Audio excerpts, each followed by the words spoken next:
How did it start?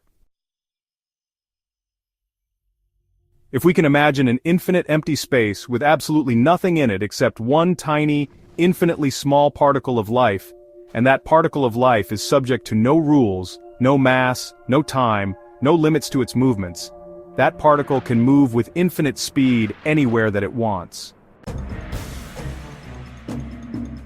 So it moves around this empty space at infinite speed, and it is that which creates the illusion of all that we can see, from the smallest to the largest. It is that which particle physicists are trying to find.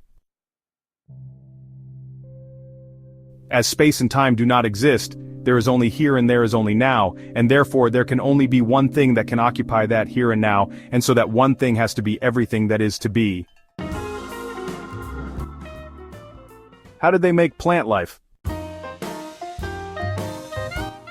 To understand this, we have to consider God. God is the natural result of the most fundamental law of the cosmos, the law of mutual attraction, like attracts like. Before there was any order in the universe, this law was working, attracting molecules of matter together and conversely making space attract space. As atoms come together, this law continues to operate, ensuring that substances of beauty attract other substances of beauty.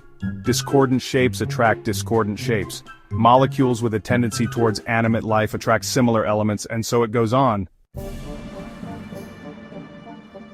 Over eons of time, all that we see has been formed by this law. This is the shaping hand of God. From this law, spiritual beings have similarly developed, and other aspects were developed which have resulted in all that we see and know. Empty planets. One thing that I will mention is that the various planets in our solar system, Earth, Mars, Saturn, Jupiter, and so on, are physical representations of each person's actual chakra points, and also our galaxy's chakra points. Let me explain, but this is going to be hard and will require a stretch of the imagination.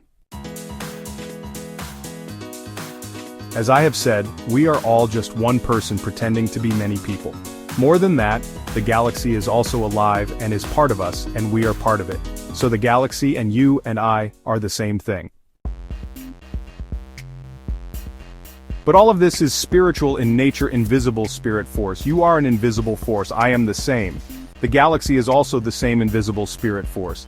However, the point that I am trying to make is that if, for example, someone goes into the astral realm that deals with love in all its ramifications, that person will actually link with Venus and that energy.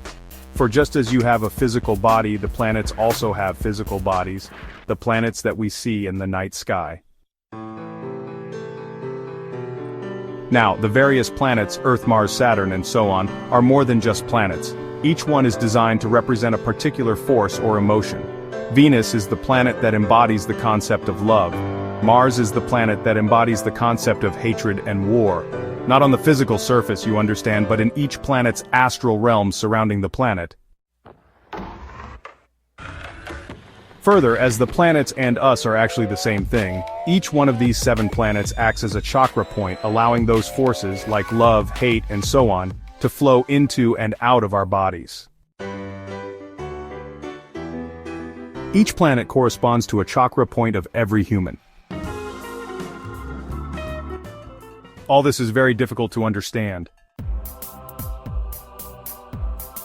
From the astral realms, love will flow from the chakra point of Venus into the heart chakra of the person, and that person will feel love. So, you can understand that the astral realms are not just rock and earth places like the surface of planet Earth. They are very complex areas, and so what one sees depends on which planet one links with and so on. Mars, in its etheric realms, would look different indeed to Venus, and yet they are all part of the astral realms. And yet, as we go into the astral realms, our mind tries desperately to make sense of what we are seeing. Feeling would be a better term to use. So, I cannot be sure that what I observe is actually what is there or whether it is just my mind and emotions trying to make sense of it. That is why I have deliberately avoided describing any particular scene.